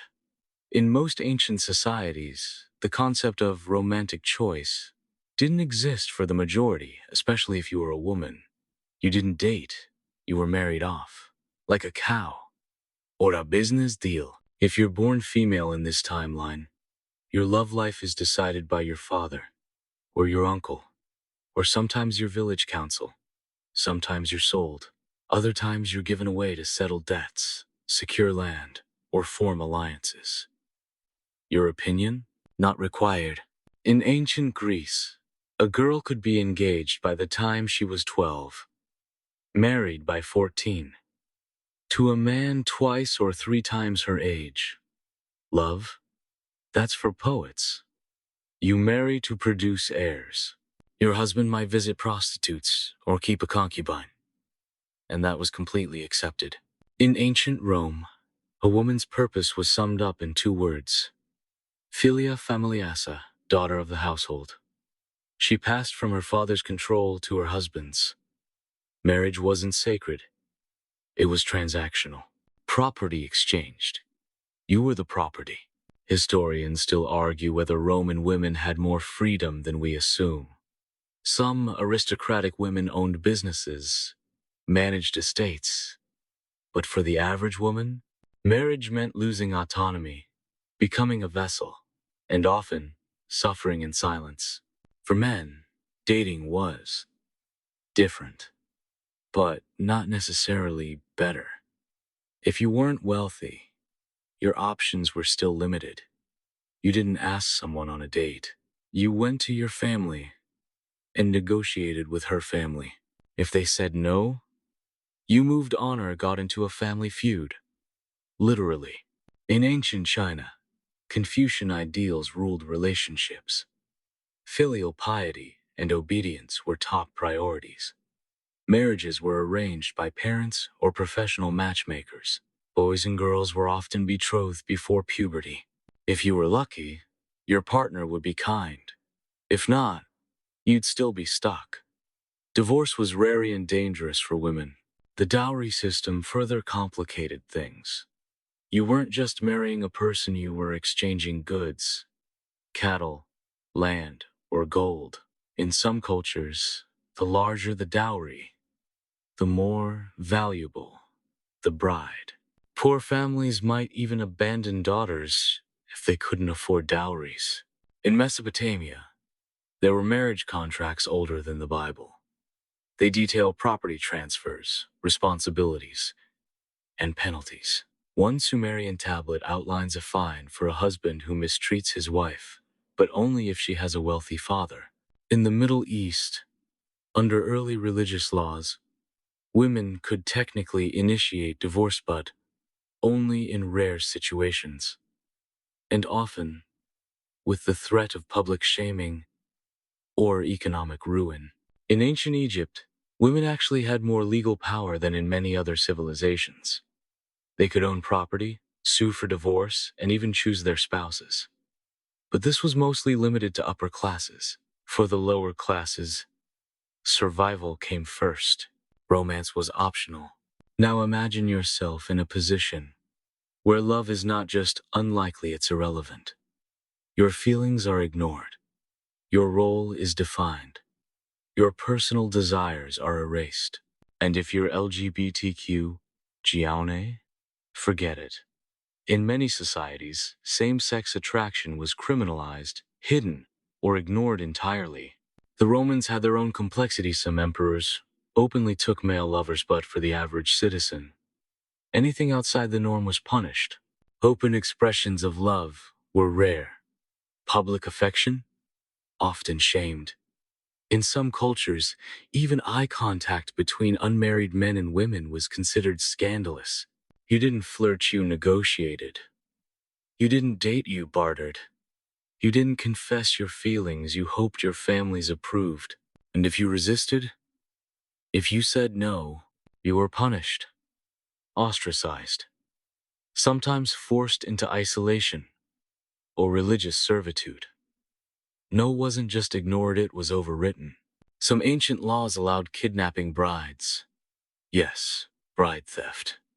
Still practiced in remote parts of the world even today. You could be abducted, forced into marriage, and legally bound to your abuser. And this wasn't seen as horrifying, it was tradition. In parts of ancient Africa, warrior groups took brides during raids. In pre-Columbian societies, captives could be forced into servitude or marriage. It wasn't love, it was ownership.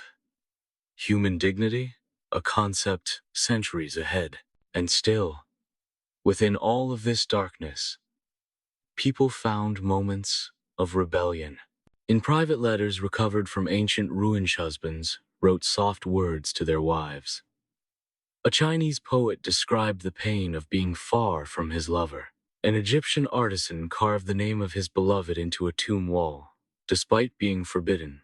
Even when the system tried to erase love, human hearts resisted. People hid affection in songs, art, food, and secret glances. Love still existed. It just had to fight harder to survive.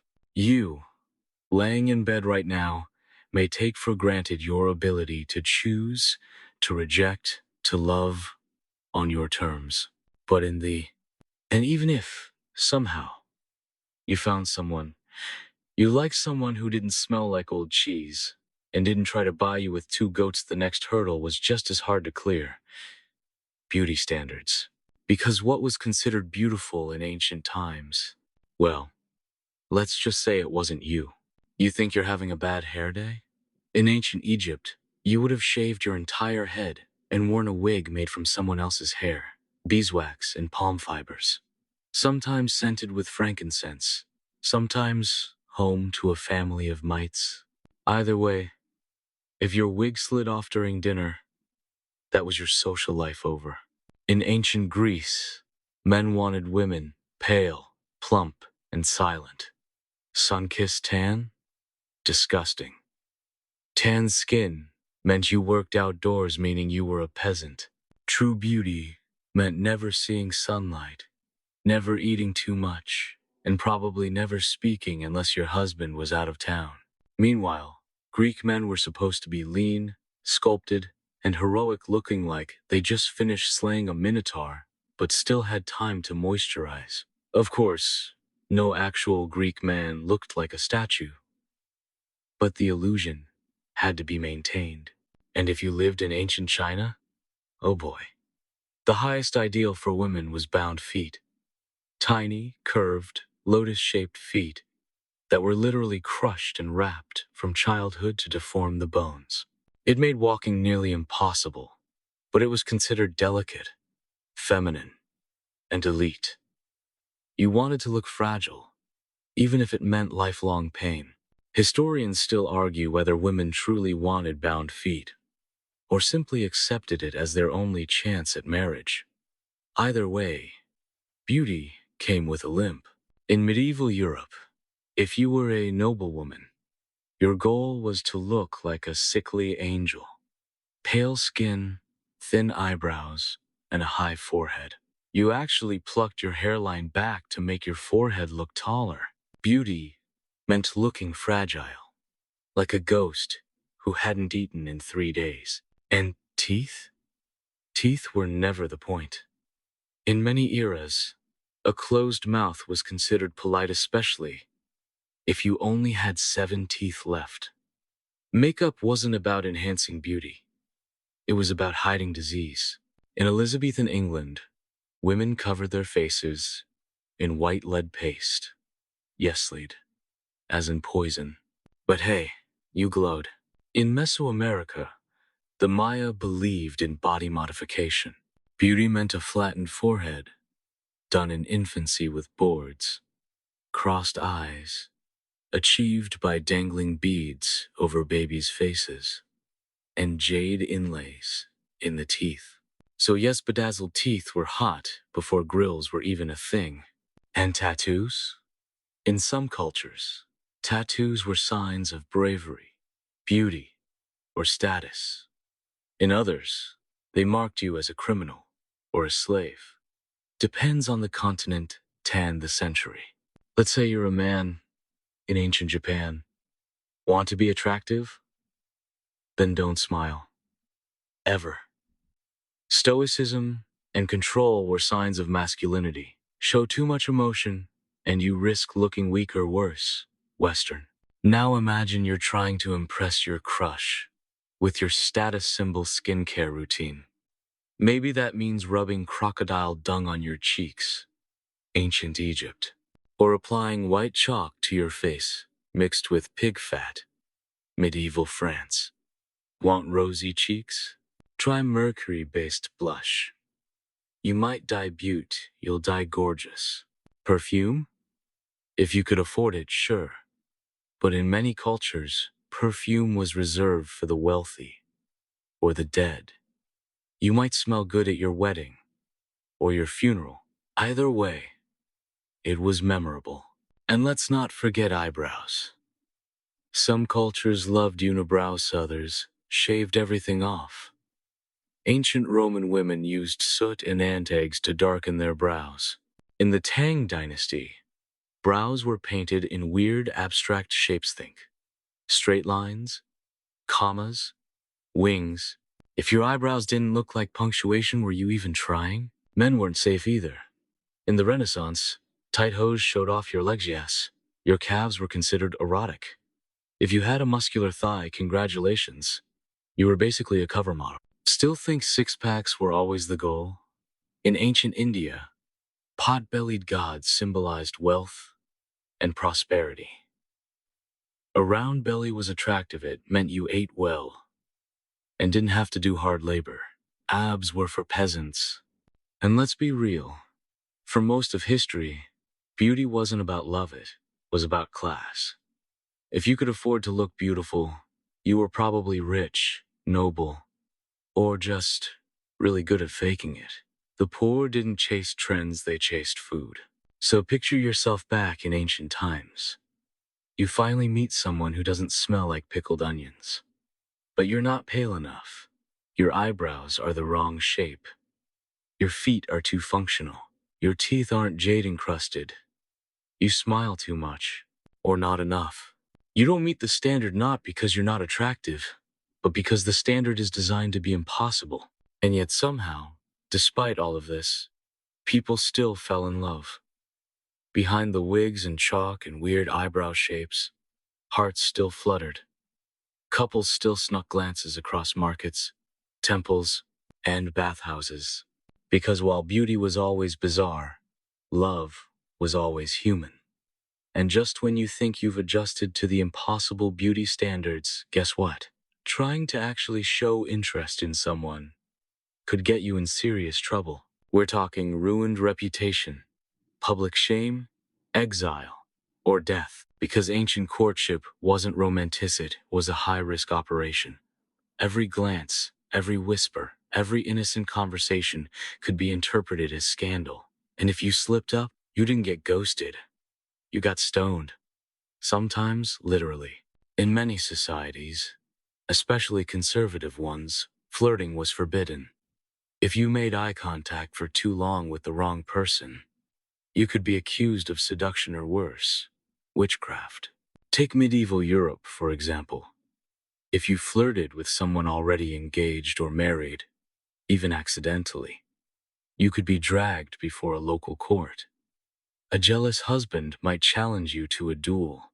And no, you couldn't just back out by saying, "It was just a joke." The only joke was your funeral. In some Islamic empires, unmarried men and women couldn't even be alone together. They couldn't speak privately, sit too close, or write letters unless chaperoned. But love always found a way. Enter the poetry smuggling phase of dating. If you couldn't speak your feelings, you wrote them into poems, folded them like origami, and passed them through trusted maids or bread merchants. If your message got intercepted, you could be flogged or both families might be shamed. Historians still debate whether romantic poetry acted as genuine rebellion or just secret entertainment. Either way, getting caught was no joke. In ancient Rome, lovers often used secret signs, hand gestures, coded phrases, even graffiti. Yes, actual romantic graffiti. "I love Livia," scratched into bathhouse walls. But if the wrong noble read it, you were whipped. If the emperor's wife read it, you were missing. In some cultures, a man couldn't approach a woman without gift scattle, jewelry, fermented yak milk, you name it. Forget flowers. If you didn't have enough goats, you weren't worth noticing. And if you tried to sneak off with someone without permission, in feudal Japan, a peasant couple caught eloping could be sentenced to death by drowning. Sometimes their entire families were punished for dishonor. In ancient Mesopotamia, courtship was treated like a business deal. The father negotiated, the mother observed. The young couple stood silently while the bride price, cattle count, or land share was debated. Imagine falling in love and having your future decided based on how many sheep you're worth. Romantic, right? And if you were from two different classes, game over. In India's caste system, romance across social levels was not only forbidden, it was dangerous. Stories of couples from different castes being attacked, banished, or even executed are sadly not rare.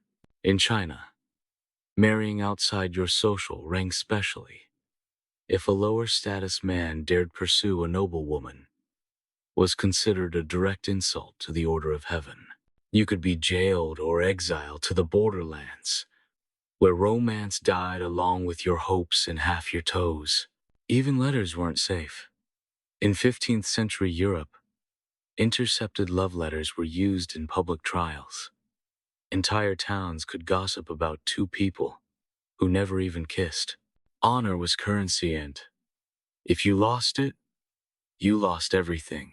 In some cases, you didn't even get to choose who you courted. Your family decided your crush before you hit puberty. They'd say, "He's rich. He's smart. He owns land. He's your fiancé now." And that was that. Your feelings were irrelevant. Emotions? Not part of the equation. If you dared break off an engagement, you'd be publicly shamed, paraded through town, or forced to walk barefoot through goat dung. Some were branded, others had their heads shaved. One love letter too many. And suddenly, you're the village cautionary tale. But the truly wild part? Even in the strictest times, people risked it anyway. Lovers would meet at market stalls, drop apples as a signal, or accidentally bump into each other near wells. Sometimes they'd trade fabric scraps or perfume tokens, mini love letters made from soap, spices, or embroidery. You might think, why go through all this danger for a crush? Because even when love meant death, humans still longed for it. They still hoped, still risked, still dreamed, and occasionally they succeeded. There are letters from medieval lovers who ran away and started over in another village. Ancient tombs that held two people, buried side by side eagerly. Even stories of secret weddings performed by rogue priests or traveling monks, far from the eyes of angry parents. In the end, courtship wasn't sweet. It wasn't safe. It was rebellion. It was survival. You didn't just fall in love. You fought for love. And if you think your modern dating life is hard, try doing it while dodging arrows, avoiding duels, sneaking across rooftops, and hoping your gift is acceptable. But let's say you beat the odds. You managed to flirt without dying, propose without starting a war, and marry someone who didn't try to poison you on day one. Congratulations, you're married. The gamble has just begun. Because in ancient times, marriage was less about love and more like survival with paperwork.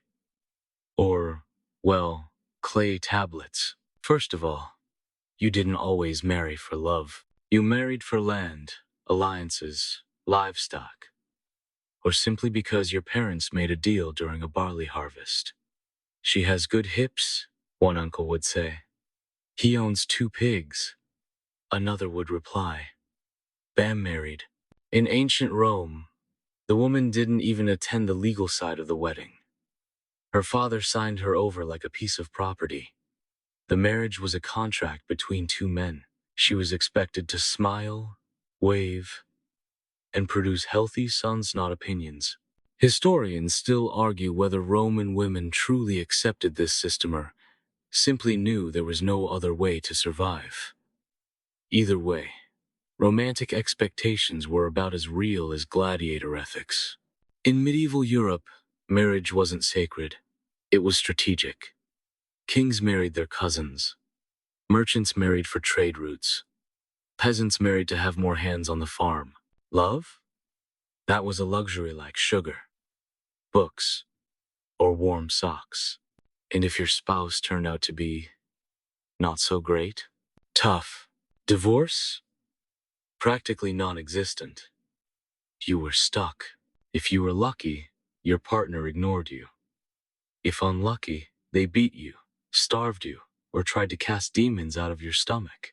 Wife beating was legal in many regions, sometimes even encouraged in religious sermons. In some towns, a man could be fined not for hitting his wife, but for doing it too loudly. Still feel like you were born in the wrong era? Let's talk expectations. Ancient husbands were expected to provide, but not emotionally.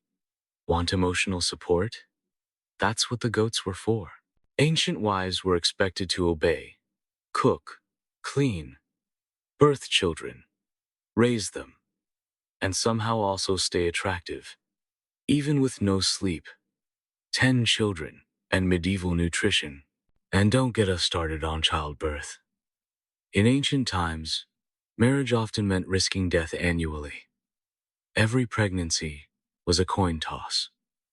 No epidurals, no antibiotics, no maternity leave, just screaming and prayers. In ancient Egypt, women gave birth squatting on bricks. In Rome, doctors used butter, wine, or sometimes crocodile dung as medicine. You were in pain? They'd suggest singing to the goddess Isis. Did it help? Probably not. But it passed the time. Married couples often didn't live long together anyway. Life expectancy was short. Between plagues, famine, and war, your spouse might be gone before the honeymoon lice even cleared up. And yet, somehow, people stayed together. There are preserved love letters between ancient couples, jokes scratched into clay, wedding rings passed through generations, whispered endearments, even shared grave plots. Still, marriage wasn't a fairy tale. If a woman cheated, death. If a man cheated, well, he was just being a man. Fair? Nope. Infidelity laws were hilariously lopsided. In ancient Greece, a woman caught in adultery could be banished or sold. But a man, could sleep with mistresses, servants, or entertainers and still be respected at dinner parties. Double standards, not just a modern thing. In some cultures, marriage was temporary. In parts of Mesopotamia, short-term contracts were common marriage for 1 or 2 harvests. If things didn't work out, no problem, just don't renew. Imagine that now. Sorry, honey. We're up for renewal this spring, and the barley yield wasn't great. And let's not forget the in-laws. In many ancient cultures, you didn't just marry your partner, you married their entire family. You moved into their house, slept in their corner, ate what they liked, listened to their rules. Your mother-in-law? Permanent roommate. Your brother-in-law? Shared your spoon. Privacy? Zero. Me time? Not invented yet. Romance? If you were lucky, a whispered joke during sheep herding. And yet, marriages endured. Not always happily, but consistently. Maybe it was duty. Maybe it was survival. Maybe it was just because nobody had the energy to pack their things and move 2 villages away. Still, for some, love grew over time. Even in arranged marriages, some couples built quiet connections, familiarity, care, even jokes. There's evidence of ancient couples buried holding hands, couples who wrote each other sarcastic notes, couples who kept locks of hair in jars. Not flashy, not cinematic, but real. Because in the end, marriage was never perfect. But in the middle of plagues, curses, and potatoes that tasted like wooded was better than being alone. And yet, even with all the rules, danger, and social pressure, love still found a way. It always does. Despite arranged marriages, despite courtship punishments, despite families acting like love was a bad cold, you had to quarantine, people still fell for each other. In secret gardens, behind market stalls, over bowls of pottage. Even in the bleakest times, a glance across a muddy road could spark something. You couldn't swipe right, but a smile shared while hauling water. That was everything. Historians still argue whether love was a privilege of the elite, or if even peasants had moments of sweetness. But the stories we find, the letters, poems, graffiti, suggest something universal. The human heart doesn't care about rules. In ancient Persia, lovers carved their names into bricks on the king's road. In Rome, couples left wax figurines at Venus temples, praying for protection over forbidden love. In ancient Japan, lovers would tuck poems into their sleeves, hidden between layers of silk. Even in times when touching hands was a crime, love invented 1,000 new languages. A dropped flower, a colored ribbon, a goat left outside someone's door. In medieval France, troubadours sang secret ballads to noblewomen, some of whom never knew the singer's name. And yet the emotion lingered like perfume on parchment. Even within arranged marriages, love sometimes bloomed like moss in the cracks. Quiet, soft, strong. One day, you're avoiding each other. Next thing you know, you're laughing over spilled stew and fixing a leaky thatch roof together. Love is stubborn like that. Even in times when lovers were punished, there were rebellions, secret weddings, runaway couples, like the 14th century English peasants who faked their deaths to escape family expectations, or the Egyptian scribes who wrote each other invisible ink messages using lemon juice and sunlight. Not everyone succeeded, but enough did to prove hope was stronger than fear. Some letters were never delivered. Some names were scratched out by angry uncles. But enough survived for us to read today and feel something. It's easy to think ancient people were cold, practical, emotionless. But that's not true. They were like us, hopeful, afraid, hungry for food and connection. And even when society said no, love whispered, maybe. And sometimes, Absolutely yes. So here's to the lovers who dared in a world designed to keep them apart. To the quiet smiles behind woven veils. To the secret gifts wrapped in bread loaves. To the whispered words in the shadow of temples. To the man who crossed enemy territory just to give a girl a necklace carved from deer bone. To the woman who defied her clan to be with someone she only saw twice a year. They might not have written novels or posted selfies, but they knew what it meant to love and risk everything for it. And maybe that's the real story behind every rule, every punishment, every arranged match. Love scared people because it was powerful, because it couldn't be controlled, because it reminded everyone a noble or peasant, man or woman that inside, they were still human. So even in ancient times, when dating was horrible, when marriage was a gamble, when courtship could end in exile or worse, love still found a way.